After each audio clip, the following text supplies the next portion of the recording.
اب اسباب منع صرف کتنے ہیں؟ یعنی وہ اسباب جب کسی اسم میں پائے جائیں، ان میں سے دو سبب جب کسی اسم میں پائے جائیں تو وہ اسم غیر منصرف ہو جاتا ہے، اور دو سبب ان میں سے ایسے ہیں، ان 9 میں سے دو ایسے ہیں کہ وہ اکیلے دو کے قائم مقام ہوتے ہیں، ان دو میں سے ہر ایک دو کے قائم مقام ہوتا ہے، تو وہ ایک سبب جو دو کے قائم مقام ہوتا ہے یا دو سبب کسی اسم میں پائے جائیں تو وہ اسم غیر منصرف ہو جائے گا۔ تو اسباب منع صرف 9 ہیں، اس کو آپ اچھی طرح سے ذہن میں رکھیے گا۔ پہلے میں آپ کو ایسے بتا دوں کیا 9 ہیں: عدل، وصف، تانیث، معرفہ، عجمہ، جمع، ترکیب، وزن فعل، الف نون زائدتان۔ عدل، وصف، تانیث، معرفہ، عجمہ، جمع، ترکیب، وزن فعل، الف نون زائدتان، یہ کل 9 اسباب ہوئے۔ جب کسی اسم میں یہ دو سبب پائے جائیں گے تو وہ غیر منصرف ہوگا۔ آئیے میں سمجھاتا ہوں آپ کو۔ سب سے پہلے آپ چلیے عدل۔ عدل کس کو کہتے ہیں؟ عدل ایک اسم سے مختصر کر کے، کسی اسم کو مختصر کر کے اسے دوسرا اسم بنا لینا، اس کو عدل کہا جاتا ہے۔ عدل کے معنی پھیرنا۔ ایک اسم لمبا تھا، ایک نام لمبا تھا، اس لمبے نام کو ہم نے مختصر کر کے ایک چھوٹا سا نام بنا دیا، اس کو کہتے ہیں عدل۔ گویا اس لمبے نام کو مختصر کر کے چھوٹا نام بنا دیا گیا ہے، یہ عدل ہے، اس کو پھیرا گیا ہے۔ تو ایک وصف تو یہ ہے، جیسے عمر ہے۔ اب دیکھیے لفظ عمر، عمارو ہم کہیں گے، عمرن کہنا صحیح نہیں ہوگا۔ اسی طرح سے جہاں اس پر زیر آنا ہو وہاں اس پر زبر ہی آئے گا۔ یہ جو غیر منصرف ہوتا ہے، غیر منصرف میں جہاں زیر آنا چاہیے آخری حرف پہ اس پر زبر ہی آتا ہے۔ مثلا اس پر ہم حرف جار میں سے کوئی ایک حرف داخل کریں، فی عمر، اب فی جب ہم نے داخل کیا، اس کا تقاضا یہ تھا کہ ہم اس کے آخر میں یہاں لکھ دیتا ہوں آپ کی سہولت کے لیے، جیسے ہم مثال کے طور پر اس پر ہم فی حرف جار داخل کریں تو ہم لکھیں گے فی عمارہ۔ دیکھیے عمارہ، فی کا تقاضا یہ تھا کہ ہم عماری کہتے، فی کا تقاضا تھا ہم عماری کہتے، لیکن چونکہ عمر غیر منصرف ہے اس لیے ہم عماری نہ کہہ کر یہاں زیر کی جگہ پر زبر ہی زیر کی جگہ پر بھی کیا لگائیں گے؟ زبر لگائیں گے، عمارہ ہو جائے گا۔ اسی طرح سے عمرن کہنا بھی درست نہیں ہے، کیوں؟ کیونکہ یہ غیر منصرف ہے۔ پہلے آپ ان اسباب کو سمجھیں، پھر میں آپ کو بتاتا ہوں کہ اس میں سے کون کون سا سبب پایا جا رہا ہے۔ تو پہلی چیز عدل، یعنی ایک اسم کو جو لمبا تھا اس کو مختصر کر کے چھوٹا بنا دیا، جیسے عمر یہ عامر سے بنا ہے، اصل میں تھا یہ عامر، عامر میں الف گرا دیا تو عمر ہو گیا، اس لیے عمر عدل، ایک وصف اس کے اندر عدل پایا جاتا ہے، اسباب منع صرف میں سے ایک سبب۔ دوسرا سبب جو غیر منصرف کا ذریعہ ہوتا ہے وہ ہے وصف۔ وصف جس میں صفت کے معنی ہوں، وصف وہ اسم کہلاتا ہے جس میں صفت کے معنی ہوں، یعنی جس کی ذات کے اندر صفت کے معنی ہوں، جیسے لفظ احمرو، احمرو کے معنی سرخ ہونا، سرخ، احمر سرخ ہونا۔ اب دیکھیے کسی چیز کا کالا ہونا، گورا ہونا، احمر، اسود، اسود کے معنی سفید ہونا، ابیض، ابیض کے معنی اسود کے معنی کالا ہونا، ابیض کے معنی سفید ہونا، احمر کے معنی سرخ ہونا۔ سرخ ہونا، کالا ہونا، گورا ہونا، پیلا ہونا، نیلا ہونا، یہ سب کے سب ایسے اسما ہیں جن کے اندر صفت کے معنی پائے جاتے ہیں۔ یہ کالا ہونا، گورا ہونا، سفید ہونا وغیرہ وغیرہ ہونا، یہ سب کیا ہے؟ صفات ہے۔ تو جس لفظ کے اندر صفت کے معنی پائے جاتے ہوں اس کو وصف کہا جاتا ہے۔ تو اسباب منع صرف میں سے دوسرا سبب کیا ہے؟ وصف۔ تیسری چیز ہے تانیث، مؤنث ہونا، جس میں علامت تانیث ہو، وہ اسم جس میں علامت تانیث ہو یا کسی مؤنث کا نام ہو۔ علامت تانیث کہ اس کے آخر میں گولتا ہو، ٹھیک؟ اسی طرح سے علامت تانیث اس کے آخر میں الف مقصورہ ہو، الف مقصورہ آگے آپ پڑھیں گے۔ تو یہ علامت تانیث ہے۔ تو جس اسم کے آخر میں، جس اسم کے اندر علامت تانیث پائی جا رہی ہو، یا اگر لفظاً اس میں کوئی تانیث کی علامت نہیں ہے لیکن وہ کسی مؤنث کا نام ہے، کسی عورت کا نام ہے وغیرہ، تو اس کو بھی ہم مؤنث کہیں گے۔ تو مؤنث ہونا یہ بھی غیر منصرف ہونے کی علامت ہے، جیسے زینب۔ اب زینبن کہنا درست نہیں ہوگا، زینبن کہنا درست نہیں ہوگا، بلکہ ہم اس کے آخر میں ایک پیش لگائیں گے، زینب۔ محمد کاظم صاحب آپ اپنی ویڈیو بند کر دیں ورنہ آپ کو ریموو کر دیا جائے گا.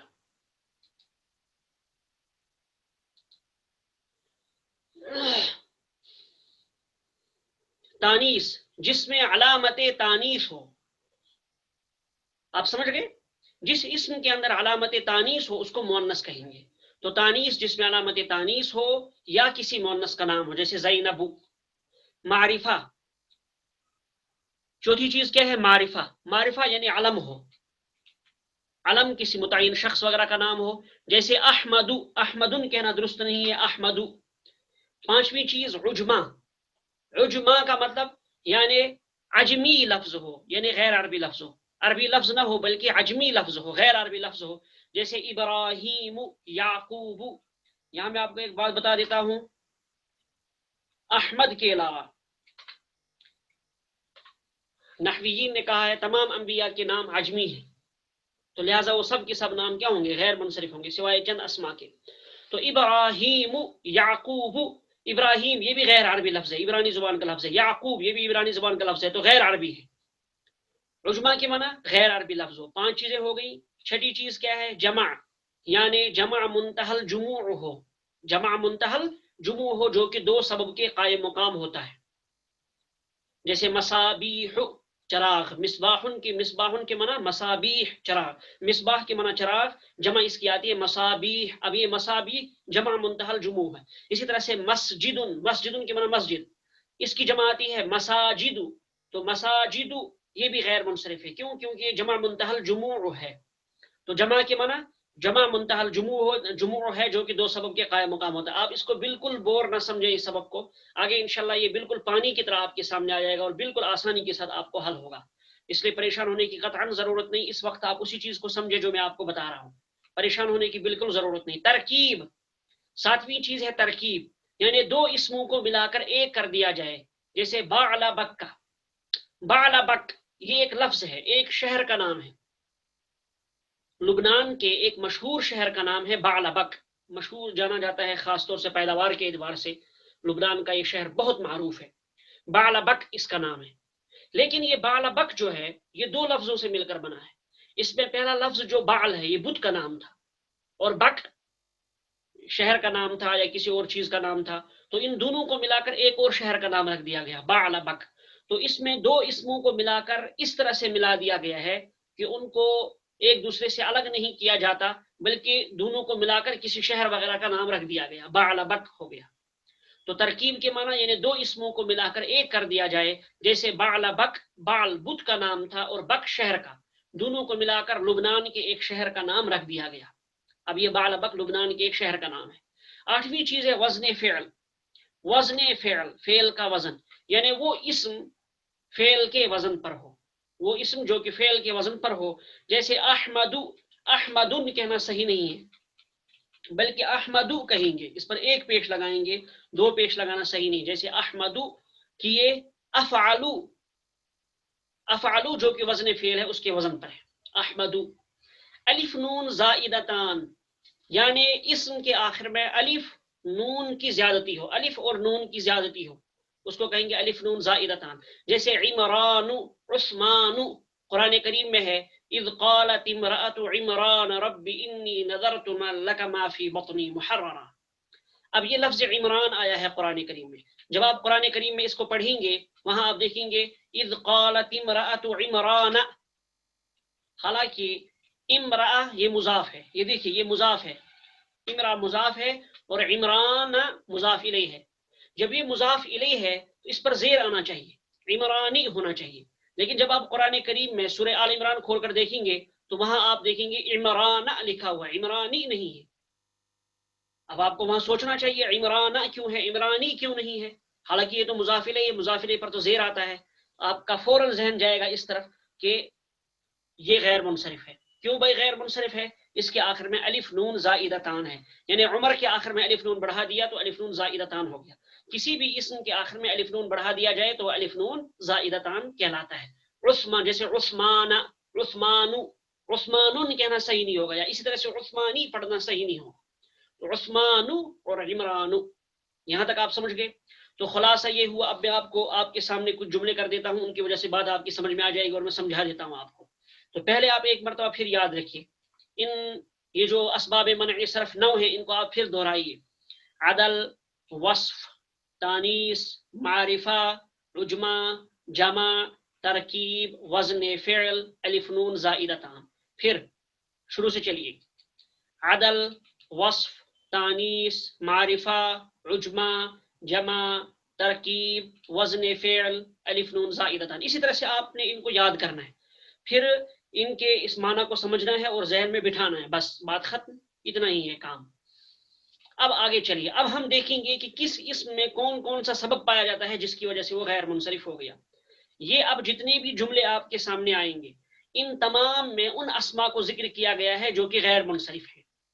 تو غیر منصرف ہونے کی وجہ سے ان کے آخر میں تنوین نہیں آئے گی، بلکہ 2 پیش نہیں آئیں گے، بلکہ ایک ہی پیش آئے گا: زینب، مریم، عائشہ وغیرہ وغیرہ. تو اب آپ نے یہ غور کرنا ہے ان اسما میں سے کس اسم میں کون سا سبب پایا جاتا ہے جس کی وجہ سے وہ غیر منصرف ہے. تو سب سے پہلے چلیے ہم یہاں سے شروع کرتے ہیں، وقت بہت کم ہے اس لیے بس مختصرا.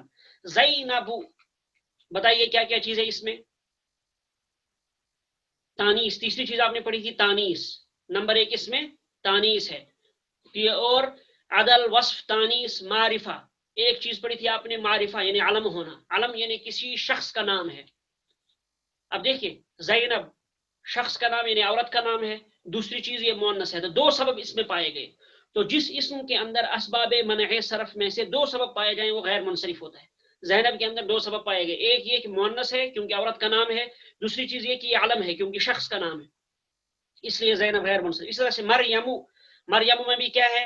مریم عورت کا نام ہے، تو پہلی چیز کیا پائی گئی اس میں؟ تانیث. دوسری چیز اس کے اندر کیا ہے؟ دوسری چیز اس کے اندر علم یعنی شخص کا نام ہونا، علم کسی متعین شخص کا نام ہو. تو زینب اور مریم. عائشہ، تو عائشہ میں بھی بالکل یہی 2 چیزیں ہیں، تانیث اور علمیت پائی جا رہی ہے. مکہ، تو مکہ بھی غیر منصرف ہے. کیوں؟ جگہ کا نام ہے، جگہ کا نام مؤنث ہوتا ہے، ایک چیز تو اس میں یہ ہے. اور دوسرا یہ ہے کہ متعین شہر کا نام ہے، جب متعین شہر کا نام ہے تو علمیت پائی گئی اس میں. تو مکہ تو یہی معاملہ ہے جدہ میں. تو ان تمام اسما میں علمیت اور تانیث پائی جاتی ہے، اس وجہ سے یہ غیر منصرف ہے. نیچے چلیے: حمزہ، اسامہ، معاویہ، طلحہ، ان تمام اسما میں بھی یہی 2 چیزیں پائی جاتی ہیں. حمزہ شخص کا نام لہذا علمیت، اسامہ شخص کا نام لہذا علمیت، معاویہ شخص کا نام علمیت، طلحہ شخص کا نام لہذا علمیت پائی جا رہی ہے. ایک سبب تو یہ ہے. دوسرا سبب ان کے اندر کیا ہے؟ حمزہ کے آخر میں گولتا ہے، علامت تانیث پائی، اگرچہ یہ کسی عورت کا نام نہیں ہے لیکن آخر میں گولتا ہے، تانیث کی علامت پائی جا رہی ہے. اسی طرح اسامہ کے آخر میں گولتا، معاویہ کے آخر میں گولتا، طلحہ کے آخر میں گولتا. تو ان کے اندر بھی یہی 2 سبب پائے گئے، ایک علمیت، دوسرا تانیث، کیونکہ ان کے آخر میں تانیث مؤنث کی علامت یعنی گولتا ہے. تو جس اسم کے اندر علمیت اور تانیث پائی جائے تو 2 سببوں کے پائے جانے کی وجہ سے وہ کیا ہوگا؟ غیر منصرف ہوگا. سمجھتے چلیے: عثمان، عفان، سفیان، مروان، نعمان. الف ابھی بھی آپ نے پڑھا آخر میں بالکل نئی چیز، الف نون زائدتان، عمران، عثمان. تو نواں سبب کیا ہے؟ الف نون زائدتان ہو. اب دیکھیے عثمان، عفان، سفیان، مروان، نعمان، ان سب کے آخر میں الف نون زائدتان ہے. ایک سبب تو یہ ہے. دوسرا یہ ہے کہ یہ سب کے سب اشخاص کے نام ہیں، لوگوں متعین آدمیوں کے نام ہیں، لہذا علمیت پائی گئی. تو علمیت اور الف نون زائدتان کے پائے جانے کی وجہ سے غیر منصرف. آگے چلیے: کسلان، عطشان، جوعان، شبعان. کسلان سست ہونا، عطشان کے معنی پیاسا ہونا، جوعان کے معنی بھوکا ہونا، شبعان کے معنی پیٹ بھرا ہوا ہونا. الفاظ کی معنی آپ کی یاد نہ بھی رہیں فی الحال کوئی مسئلہ نہیں، کل میں یہ سارے الفاظ آپ کے سامنے کر دوں گا انشاءاللہ. لیکن آپ کو اصل چیز سمجھنی ہے، منصرف اور غیر منصرف کے درمیان میں فرق کو سمجھنا ہے. جہاں غیر منصرف ہے تو کیوں ہے یہ آپ کو ذہن میں رکھنا ہے. تو کسلان، عطشان، جوعان، شبعان، ان میں بھی یہی چیز ہے. تو آگے چلیے: احمد، انور، اکبر، اسعد. احمد، انور، اکبر، اسعد. تو کسلان ہے، عطشان ہے، ان میں صفت کے معنی بھی پائے جاتے ہیں. ٹھیک. اور الف نون زائدتان. احمد، انور، اکبر، اسعد. کسلان کے معنی سست ہونا، تو سست ہونا یہ ایک صفت ہے، عطشان پیاسا ہونا ایک صفت ہے، جوعان شبعان بھوکا ہونا یہ ایک صفت ہے. احمد، انور، اکبر، اسعد. اب دیکھیے احمد ہے، انور ہے، اکبر ہے، اسعد ہے. سب سے پہلی چیز ان میں علمیت پائی جاتی ہے، متعین اشخاص کے نام ہیں، احمد، انور، اسعد، اکبر، متعین شخصوں کے نام ہیں، تو علمیت پائی گئی۔ دوسری چیز ان کے اندر ہے وزن فعل، فعل کا وزن ہے، افعلو کے وزن پر ہے یہ، احمد افعلو، انور افعلو، اکبر افعلو، اسعد افعلو، تو وزن فعل ہے اور علمیت ہے، تو اس وجہ سے کیا ہے یہ غیر منصرف ہے۔ آگے چلیے، ابیض، اسود، احمر، اصفر، اخضر، ازرق، ان میں کیا ہے؟